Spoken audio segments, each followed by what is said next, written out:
Congrats to Henry Rifles. They've just put out some news that I'm excited about and inspired me to bust out our Henry, talk to you a little bit about what Henry is changing, our experience with this rifle, and just some thoughts on Henry in general. Coming up next on GBGuns.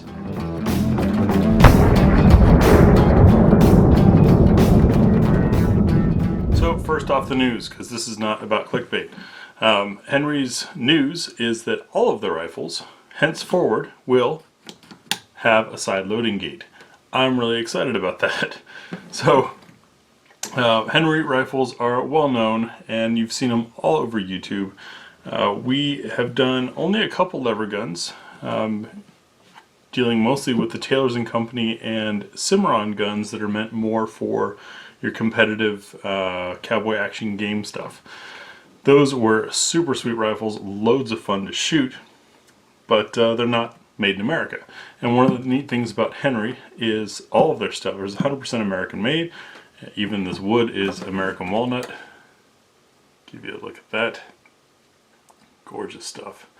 I had stayed away from Henry despite appreciating lever guns because, well, previously all their stuff was tube load only. And if you're new to lever guns or confused as to what all that means, this Henry still retains the tube load ability. That is, to load the gun, you've got this key here, which you turn, you pull this rod out, and then feed your rounds in, push this rod, which is effectively your follower, there's a spring in this tube, back through and lock it into place. And while that's functional, I don't like that you have to put your hand by the muzzle. You've got to tilt or hold the rifle in a specific way so that gravity is going to want those rounds to go in. And it's just, some people complain about safety. I think there's a safe way to do it, but yes, you are moving your hand near the muzzle to do this. You'd have to stay here like that if you wanted to not put your hand in front of the muzzle. It's just, I didn't find it as fun because you can't top off. With the side loading gate, you feed your rounds in one by one right through here, and that lets you quickly and easily top off. So fire 3, add 2. This is a 5-rounder. This one's chambered in 30-30. More on that later. But anyways, the advocates of the tube loader love it for unloading. In a 5-round gun, I don't think it's a big deal, but for like a 22 or a shorter caliber where you've got potentially a lot of rounds in there, pulling this out lets your, and these do come all the way out. There's your follower, spring loaded, that's what pushes on the rounds. And that lets you just pour your rounds out. So it's great for unloading, which is why I like that this rifle retains both, but I only want to use a side gate for loading. Why did I go with 30-30? 30-30 has been around since 1895. It was also known as 30 WCF for Winchester centerfire. There's a look at the round there. Gives you decent energy. It was intended for medium game up to about 200 yards. Some say that with the Hornady Levolution you can go to 300 yards with it and still have about 1,000 foot-pounds of energy. This is actually a very mild shooting round, but the reason why I went with it is it was America's first centerfire smokeless powder cartridge. So to put it in Henry's first side-loading lever gun sounds pretty cool. I appreciated that pairing.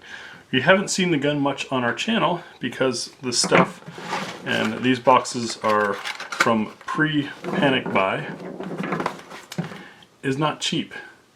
$16.99 and $20.99 for 20-round boxes. So you're looking at around 300 blackout level pricing for what, for my personal use, is kind of a limited application gun. Interestingly enough, here's 7.6254R, famous Mosin Nagant Russian round, also used in the PSL and some medium machine guns, etc. But it's actually 4 years older than the 30-30. I thought that was kind of an interesting perspective. You look at a lever gun, you look at 30-30, And rounds like these, and you think of Old West days, and this was cutting edge at the time, and yet it was behind 7.6254. 30-30 is still around, around as in available, not around as in around. Of course, it's a round. Anyways, it's a fun shooting round. It's pretty comfortable to shoot.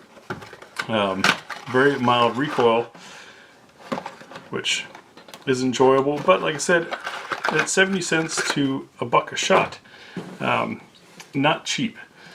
This particular rifle is very classic Henry with high polished brass everywhere.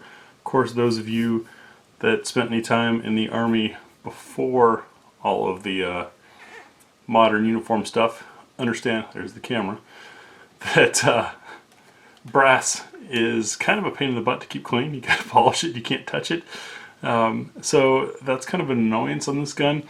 It is, however, a classic Henry look. They will now have these in all of their calibers with the side loader and all of their trims, meaning you can get it color case hardened, you can get it blued, things like that.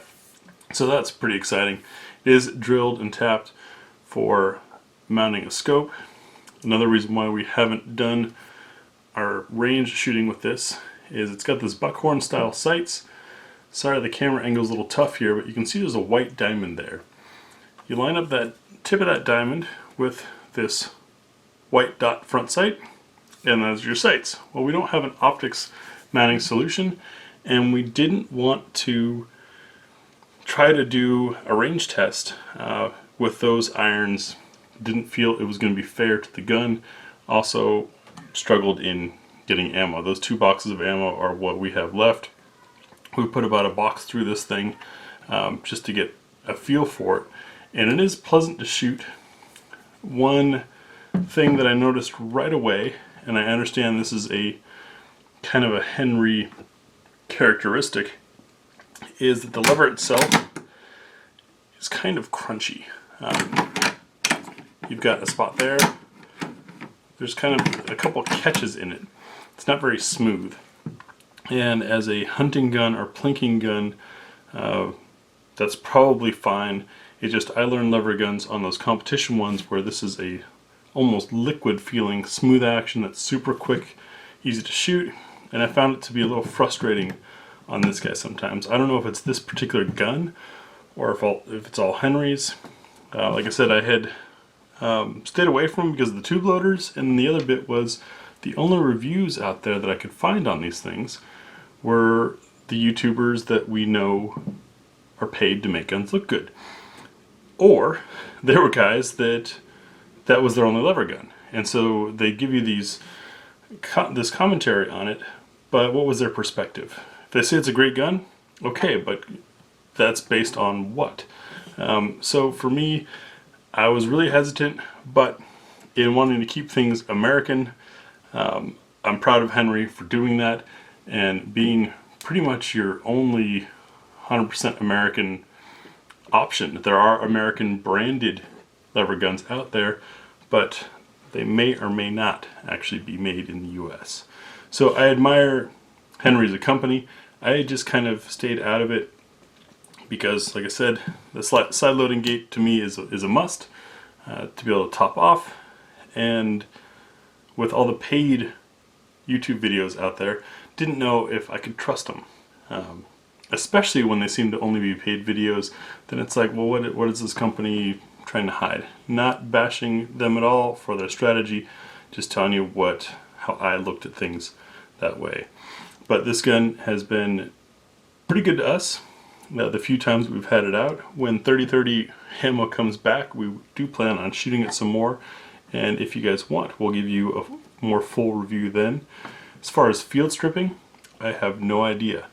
I don't think there's much to do with that much of the action being open. When the lever is fully open, it's pretty easy to get in there and clean.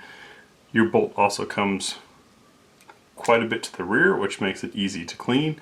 So I don't really see a need for stripping much, but I admit my own ignorance to, there's that catch spot. and then 3 more clicks kind of on the end. I'm ignorant to lever guns, so if you guys have good resources and you're fans of these things, point me in that direction so I can get educated on it. But anyways, part of the video is to let you know, if you didn't see the press release, that all Henrys are now going to have the side loading gate. All Henrys are made in the USA. So really your reasons for resisting them, at least in my opinion, have gone down. If I could do this all again, would I have still gone with the brass receiver? Probably not. It is a classic Henry look. It is beautiful. It's just, it's also kind of a liability, if you will.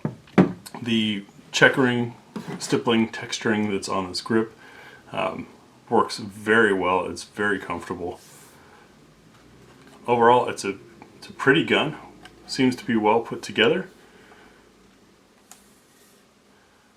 I'd love to shoot it more if I could get my hands on 30-30. I did an internet search. This is being filmed late November of 2020. Did an internet search recently thinking, 30-30, that's still got to be available. I found one vendor that was selling them for $5 a round, and it's not worth $5 a round to me. So I'm gonna have to wait for that stuff to come down. I'd love to hear your feedback and impressions on Henrys, especially if you've fired lever guns from multiple manufacturers, and you can talk about whether or not this action is indicative and representative of all Henrys, or if it just happens to be mine. Maybe it's just this particular cartridge. One thing about 30-30, since it was right at the cusp of smokeless powder, is it is a rimmed cartridge, just like was Nagant. That's why you don't see many rifles outside of pumps or lever guns chambered in them today, because stacking rimmed cartridges is tricky. It has been done though, and we've got another video on a gun that has done that. But wanted to give you a look at our Henry 30-30 and let you know the news. Thanks for watching.